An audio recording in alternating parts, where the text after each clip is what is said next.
Voilà ce que la repousse des cheveux donne après 7 chimiothérapies, dont la dernière était le 11 août. En avril 2023, Corinne avait pris les devants face à l'un des effets secondaires de son traitement, la perte de ses cheveux. C'est parti pour la coupe courte.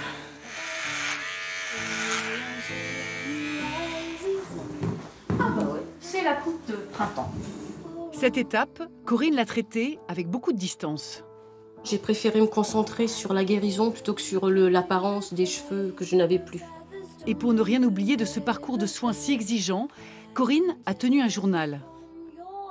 J'ai eu 2 biopsies, j'ai eu 7 visites avec mon oncologue, j'ai eu 16 chimiothérapies, une opération, 20 radiothérapies, 9 immunothérapies. Et ce n'est pas fini, car même si la tumeur a disparu, il faut maintenant une surveillance étroite pour tenir ce cancer triple négatif à distance. Corinne revoit donc régulièrement son oncologue. C'est pas une souffrance parce que quand je reviens en backless, je vois qu'une image positive en fait. Bonjour.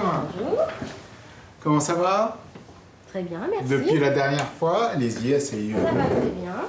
Quand le traitement marche, c'est une bonne chose. Quand on opère, on trouve qu'il y a quasiment plus de maladies. Ça, c'est une bonne chose. Après, on sait que c'est un cancer avec des récidives qui sont assez précoces.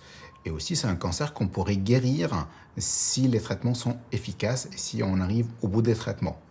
La guérison ne sera officiellement déclarée qu'au bout de quelques années.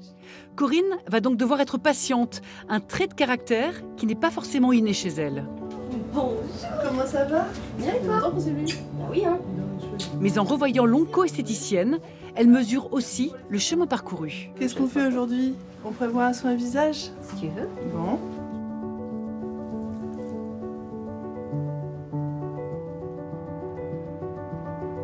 Tu m'as fait beaucoup de bien aussi.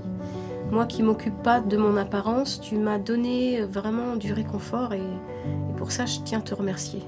Cette maladie, on a quand même des apparences physiques qui sont pas habituelles. Donc il y a la perte des cheveux, la perte des cils, la perte des sourcils.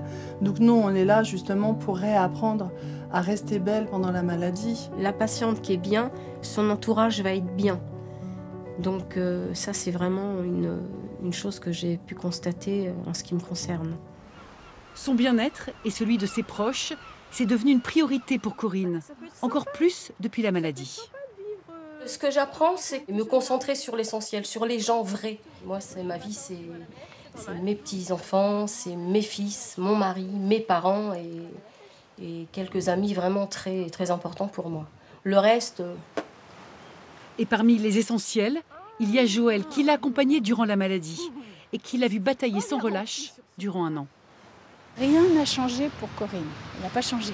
Même, je dirais même à la limite, elle était très réactive, active, fallait bouger. Elle revenait de la chimio. Allez, viens, on marche. Moi, je disais, mais attends, il faut quand même que tu te reposes. J'avais eu des expériences avec une de mes sœurs. Donc, je disais, il faut que tu te reposes. Non, non, non, non, on va marcher. Et on allait marcher. Eh bien, au moins, c'est la réalité. Quel beau témoignage. Ça, c'est mon binôme, c'est mon petit couple.